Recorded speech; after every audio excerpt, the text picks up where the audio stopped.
Ikaw ay mananaya, mainam na isulat nyo po ito at ito ay ilagay po ninyo sa bulsa po ninyo bago kayo tumaya. Ito po ay magdudulot sa inyo ng swerte. Mainam po na kumuha ka ng isang kulay pula na panulat at pagkatapos isulat nyo po ito. Ilagay nyo po ito sa inyo pong bulsa at ang dulot nito ay napakaswerte. Ikaw po ay maaaring manalo ng malaking halagang pera. Isulat nyo po ito at pagkatapos ay tupiin. Pwede rin naman na isulat nyo dito ang alaga ninyong numero. Ito pong ibibigay kong numero ay sample lamang. Halimbawa, 7, 5, at 8. At pagkatapos, 25. Tapos ay 43. 2, 4, 5. Tapos, ito po ay numero 35. Yan, sample lang po yan.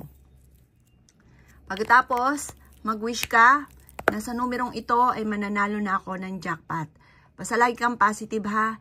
Kasi once na ikaw po ay nega, once na ikaw ay nag-isip ng mga negatibo at inisip niya po na kayo'y malas, malas talaga ang mga mangyayari. Kaya kailangan alisin nyo ang mga negatibo na naiisip. At panay mga magaganda ang sasabihin at iisipin. At ito po ay makakatulong upang sa ganon, imbis po na puro kamalasan, imbis po na panay talo, ikaw po ay mapapansin ninyo, lagi kang dadalhin ito kung saan lagi kayo suswertihin. At good luck po sa inyo. Kailangan positive ka lamang, lalo na kung ikaw po ay tataya. Kung ikaw ay may toyo, wala ka sa mood, huwag ka munang tataya. Kailangan nasa mood po kayo at kayo po ay positive at nasa puso't isipan nyo, mananalo ka. Dapat ganon. Yung ba tipo na hindi nyo pipilitin yung sarili ninyo dahil ikaw ay tataya. Kailangan mula sa puso, naniniwala ka na ikaw ay mananalo. At pagkatapos, sabihin nyo po, mananalo na ako ng jackpot, simula na ito ng pagyaman ko. Ganon po mga bossing ko. Ito ay makatulong sa inyo para ikaw ay sundan ng swerte.